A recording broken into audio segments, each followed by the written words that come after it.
povo de Saturno! O meu nome é... Calma aí. O meu nome é Natália Ávila e hoje eu estou aqui com o digníssimo, maravilhoso, perfeito editor desse vídeo e mestre de RPG, Guime! E como eu sei que quem me segue, além de gostar muito de ler literatura fantástica, também gosta de se arriscar no universo da escrita criativa, que eu acho uma coisa muito maravilhosa. E hoje hoje nós viemos dar dicas pra vocês de como você pode usar o RPG como inspiração na hora de você criar o seu personagem. Quando a gente tá fazendo uma party que leva em conta... Party, pra quem não sabe, é um grupo, né? Não quer dizer festa, isso eu estranhei bastante até quando eu tava nos Estados Unidos, tipo, party é grupo. E quando a gente tá montando, né, uma galera pra poder jogar RPG, principalmente quando é focado em storytelling, que a gente precisa do backstory do personagem, a gente precisa saber qual que é a vibe dele, né, pra poder desenvolver a história, esses antecedentes, eles ajudam muito. E os livros de RPG normalmente dão um guia sobre isso. E você, Guime, como mestre, como é que você observa, assim, essa dinâmica dos personagens ao longo de uma aventura? Cara, como mestre eu levo muito em consideração assim, a história, né, o backstory dos personagens para poder criar uma aventura. É muito difícil fazer isso porque eu tenho que ficar pegando as ideias que cada pessoa teve pro seu personagem e tentar costurar isso tudo para que a aventura seja legal para todo mundo e tenha um significado maior do que só entrei numa masmorra, só fiz uma parada e tal, tipo, não. Pra não ficar robótico, né? Aquela parada não, é só matar o monstro, pegar o tesouro, que é maneiro, mas não, é maneiro, mas é pra não ser só um jogo, sabe? Não ser só um jogo no sentido de só rolar dados e estatísticas, sabe? Isso é uma coisa que, tipo, envolve emocionalmente a galera. Então, geralmente, quando você cria um personagem, você se envolve emocionalmente com ele, isso é inevitável.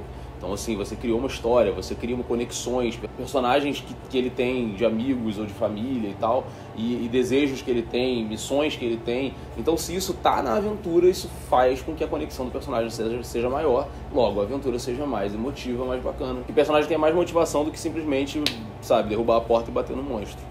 Que é legal derrubar a porta e bater no monstro, só que... Faz parte. Só tem que ter um porquê você tá derrubando aquele monstro e batendo naquela porta. Uma coisa que eu reparo muito, tipo assim, enquanto eu estou lendo um livro, que faz eu gostar de um livro pra conhecer a motivação daquele personagem, eu saber os perrengues que ele passou, passar os perrengues junto com ele pra conseguir torcer por um final feliz. Eu acho que se a gente não torce, se a gente não tem essa sensação de realmente se importar com o risco que aquele personagem pode estar correndo, isso tanto no RPG quanto nos livros...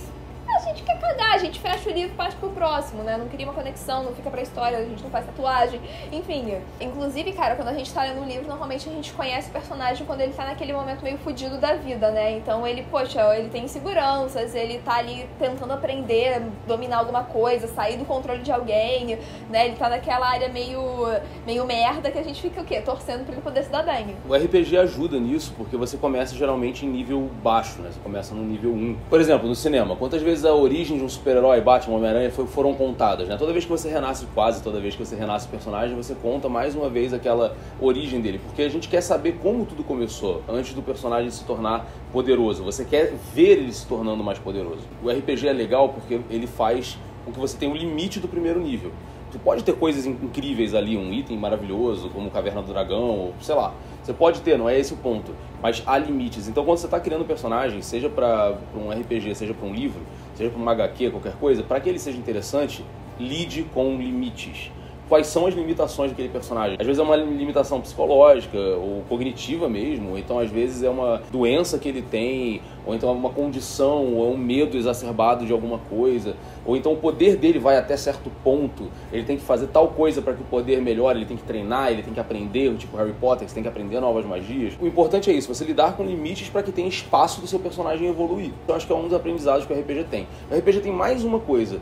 Como a maioria dos RPGs lida com raças ou classes, ele delimita mais limites, é ótimo, mas assim, ele delimita mais ainda, então ele bota mais limites. Tipo, você, no primeiro nível, você sabe fazer isso, escolhe isso disso aqui, te ensina a criar um personagem que tenha limites. Isso, no fim das contas, fica mais interessante do que um personagem que já começa o livro sendo um super-homem, né? Sendo invencível e indestrutível. Como é que você cria desafios para ele? Qual é a graça de você ver isso? Até pode ter, tem gente que subverte isso muito bem. O One Punch Man e o próprio The Boys também. O próprio Super-Homem, tem muitas histórias em que isso é bem colocado. O que eu vejo é que esse personagem que ele já tá nesse high level, que ele já tá boladão e tal, ele até aparece na história, ele tem um papel muito importante, só que normalmente ele não é o protagonista. Ele tá ali naquele papel de mentor, ele tá naquele papel, às vezes, de antagonista, de vilão. Então ele tem outro tipo de comportamento, né? Que é justamente pra poder desafiar ou então guiar o herói de alguma forma, né? Eu acho isso bem maneiro. Outra parada que você tava falando de limite que eu me lembrei, que não tem a ver com criação de personagem, mas tem a ver com desenvolvimento de enredo, é a questão de, no RPG, a gente tá constantemente lidando com risco, né? E é uma parada também que a gente pode até, de repente, fazer um vídeo falando só sobre isso, né? Se vocês gostarem dessa ideia, deixem aqui nos comentários, que é a gente falar sobre como você inserir riscos palpáveis na sua aventura, que é pra você temer pela vida, né? Pelo bem-estar físico daquela missão, daquele personagem e tal, que isso faz a gente criar uma conexão também muito mais forte, tem né? várias dicas super simples em relação a isso, que a gente até usou da última vez que a gente jogou, que eu usei da última vez que a gente jogou. E uma outra coisa que a gente vê muito em grupos de RPG, que também é muito importante quando a gente tá escrevendo qualquer história que seja, é que a gente precisa de um determinado contraste ou então personagens que sejam complementares, né? Assim, então, é muito legal que o grupo seja heterogêneo, assim. Sei lá, pensando em RPG, mas pensando pra sair um pouquinho também da coisa do RPG, sei lá, X-Men. Cada mutante tem um poder, a união desses poderes é que faz a coisa acontecer. E não só os poderes, mas assim, o lance dos limites que eu falei, as fraquezas de cada um tem alguma coisa. Sei lá, a gente revendo aquele desenho clássico dos X-Men que tá no Disney Plus, que eu me amarro. A Tempestade tem claustrofobia, por exemplo. O Wolverine não consegue ficar de boa, ele sempre tá puto. Então, assim, o Gambit é orgulhoso e não se comunica com a galera, mas aí eles têm poderes que dão certo juntos e eles têm defeitos que criam interações... Criam conflitos, né? Criam conflitos e interações super interessantes, sabe? Inclusive, em RPG eu gosto disso. Ter personagens com alinhamentos diferentes. Alinhamentos é uma coisa muito de Dungeons and Dragons, mas, assim, é bem clássico, assim, na cultura pop. Né? Se o cara é totalmente malvado, se ele é caótico, enfim, o alinhamento é isso. O quão bonzinho você é, o quão malzinho você é, o quão neutro você é e suas gradações, né? Mas eu não levo isso tanto a ferro e fogo não, mas é interessante, como eu tô dizendo, ter personagens no RPG, que o RPG é uma coisa viva, né? Tem essa coisa um pouco de teatro improvisado. Então, assim, ter personagens com alinhamentos diferentes, e mais subjetivamente do que isso, ter personagens com objetivos diferentes, às vezes conflitantes, criam situações super interessantes na mesa. Interações super mais vivas, assim, de você ver como é que a coisa tá funcionando, é legal. E a gente precisa mesmo ver o nosso personagem como se fosse alguém vivo com opiniões próprias e objetivos próprios. Eles não podem ser ali uma inteligência artificial que tá a serviço, né, do personagem principal ou da história principal. Ele meio que né? Todos eles meio que são. Mas é legal que eles também tenham sua própria agenda. Isso vem pra uma outra coisa que funciona quando você tá escrevendo um personagem num livro, numa história, ou no RPG, ou em qualquer outra coisa. O que você sabe, não necessariamente o seu personagem sabe. Quando você tá escrevendo, então, mais ainda. Porque quando não é numa situação de RPG, é uma situação de livro mesmo, você, autor, sabe tudo. Mas você tem que tomar cuidado pro seu personagem não saber. Às vezes é automático. Às vezes pro seu leitor não saber. Às vezes seu leitor sabe o seu personagem não, mas isso já é outra história que eu adoro. Mas isso é importante pra caramba. Outra coisa que eu acho muito importante, aí é uma dica pra RPG, especificamente pra RPG, e tem gente que pensa diferente. Eu, como mestre, eu não gosto de narrar o que aconteceu, o que tá acontecendo no jogo de acordo com regras, por exemplo. Aí você encontra uma espada, tipo, mais um item raro e tal. Pô, em vez de você falar, essa aqui é uma espada mais um, te dá mais um em ponto de bônus, não, isso aí fica pro jogador saber. Mas dentro do jogo, o mestre fala que você encontra uma espada que é assim assada, ela é, sei lá, extremamente bem feita, ela tem inscrições nela, você nunca viu uma lâmina tão afiada, alguma coisa assim. Ou então, por exemplo, Você vende dessas? No jogo? Não, fiquei interessada. Ou então, por exemplo, você tá jogando, o jogador tirou um número excelente no dado. Você deu um acerto crítico, tirou 20. Não, você fala assim, porra, off-game, caralho, tirei 20, beleza. Você traduz isso para o joguês.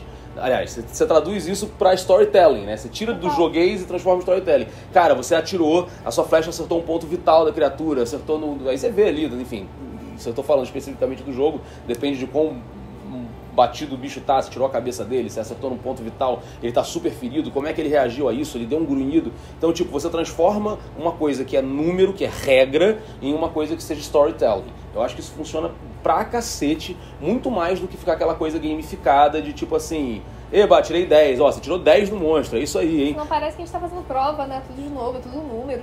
A gente não consegue visualizar a cena como se fosse um filme, que a graça, pelo menos pra mim, do RPG é justamente ser tipo um filme. A graça do RPG, ele ter essa coisa de storytelling. É a regra servir pra traduzir coisas do jogo. Vamos falar um pouquinho então dos livros que a gente tem de RPG aqui, que eles servem como um guia, eles servem como inspiração, enfim. Dicas e inspirações boas. Várias dicas, assim, super legais. Eu tenho esse aqui do Changeling, que eu nunca joguei na minha vida, mas eu gosto muito de ler esse aqui, porque ele fala sobre o universo férico de uma maneira que é muito legal. Quem acha que a Nath tinha que estudar o livro, virar uma mestre e mestrar pra gente? Pra gente, no caso, eu, galera que pode jogar. Depois fora dessa, eu não. Só eu que mestro aqui em casa. Nunca mestrou pra mim, tá vendo? Mestrei uma vez. Mestrou? Foi uma merda. Foi ruim? Foi ruim. Mas na verdade, essa edição aqui de Changeling que eu tenho, ela foi tão confusa que eles revisaram e lançaram uma outra, porque ninguém conseguiu entender porra nenhuma que tava aqui. É bem... Mas eu gosto de ler.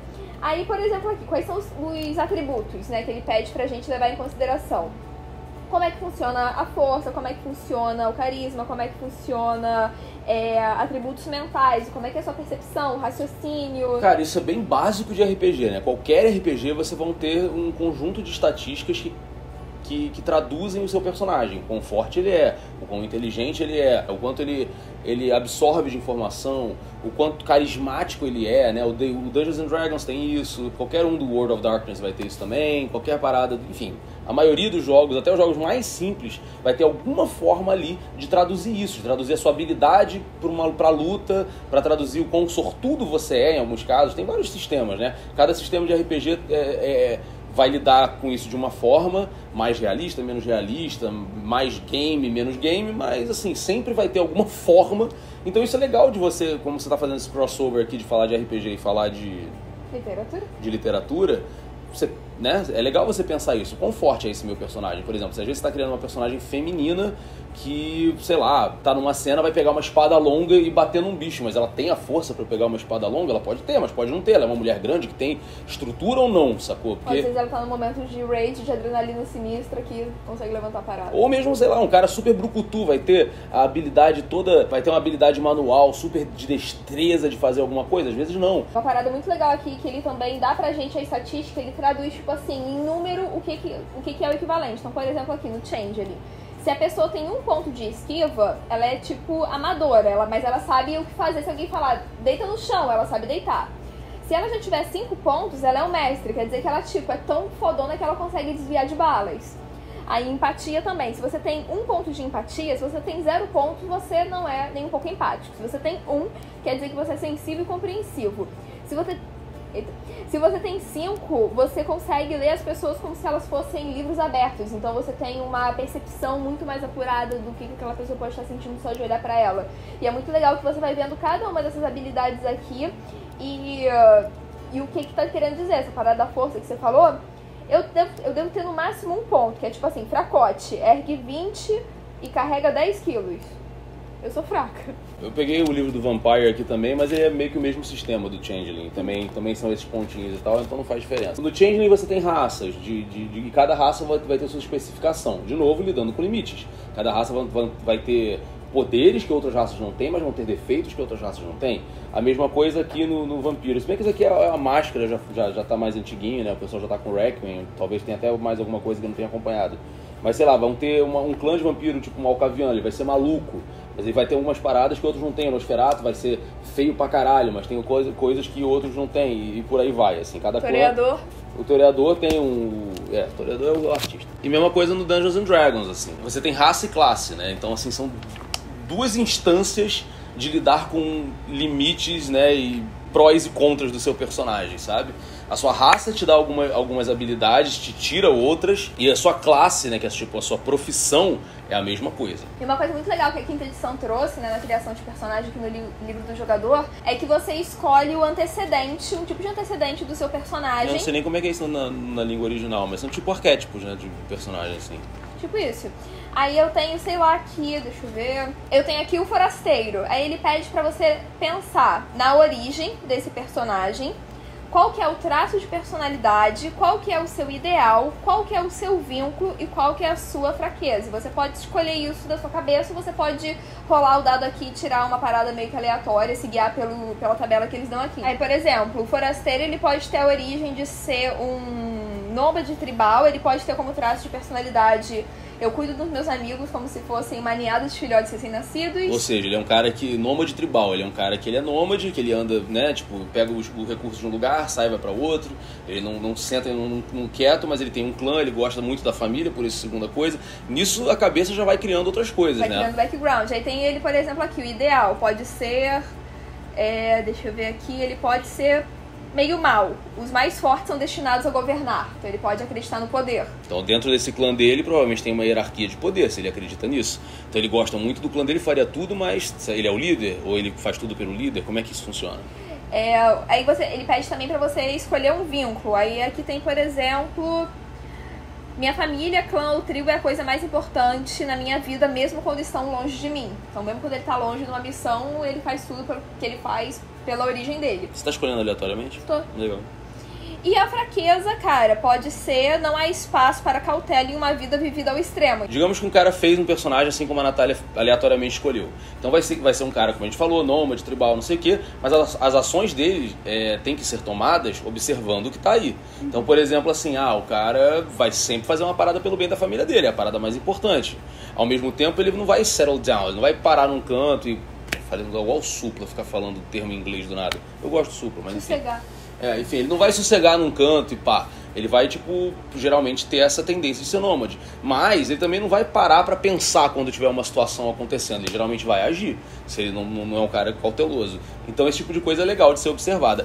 Dentro do jogo, pro cara que tá mestrando e organizando, quando um jogador faz uma coisa muito bem dentro do personagem dele, ele ganha benefícios, pontos de inspiração, outras coisas assim, que é uma forma de você encorajar o seu jogador a jogar meio que dentro do personagem que ele criou. E não ficar aquela coisa que a gente falou, o jogador influenciando dentro do personagem, né? Tirando o personagem desses limites. E a gente, quando tá criando também o plot de uma história, a gente tem que pensar em que tipo de situação que eu posso colocar pra poder desafiar o meu personagem, e a gente às vezes demora um pouquinho pra poder pegar o tino de como que ele se comportaria, né? Eu acho que é muito comum a gente estar escrevendo uma história e quando a gente tá lá no meio a gente revisar o início, porque a gente já conhece o personagem muito melhor e a gente sabe como é que ele agiria em tal situação, a gente sabe o que ele falaria, e a gente acaba fazendo essas pequenas edições. Ao mesmo tempo que jogar uma mesa de RPG é uma parada que tá acontecendo ali ao vivo, né? Então tem planejamento, tem esse teatro, tem todo esse backstory. Quando a gente tá escrevendo um livro, também rola essa coisa viva da história começar a falar pra você o que ela tá te pedindo. A gente tem que ter essa percepção na hora que a gente tá escrevendo, que é uma coisa muito mágica. Como jogador, tem essa coisa que eu falei, né? O jogador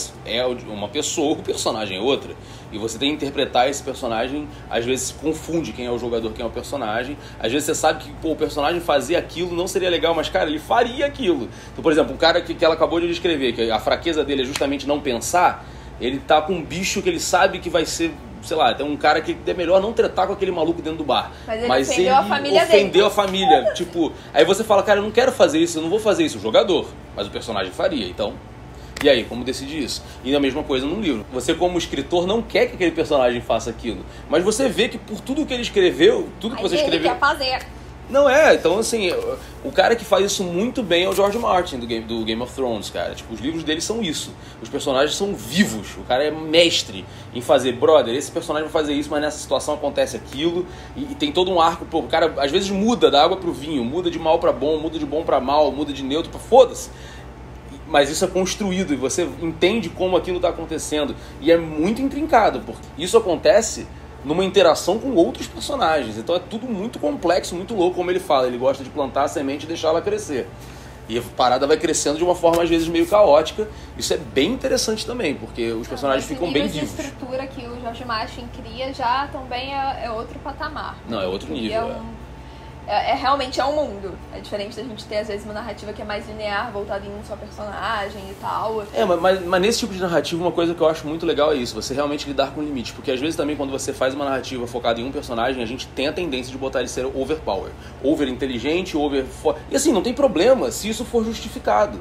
Eu acho que também tem esse disclaimer. A gente tá falando muito de limites aqui, mas tudo bem o personagem ser muito foda, tanto que essa fodacidade dele seja devidamente justificada. Sei lá, o Super-Homem Tipo, foi justificado por ser kryptoniano, por ter vindo do espaço, por ser um alienígena. E, né, tem toda a explicação lá do porquê que os poderes dele funcionam aqui na Terra, como que ele é um deus aqui. Quando você tá construindo uma narrativa e tem um personagem, é legal você... E aí, como é que ele se funciona se ele fosse uma pessoa real? E não uma pessoa que está sendo manipulada por mim. Ele tá. Mas assim, como é que a gente faz isso? A gente finge que não tá, pelo bem da narrativa.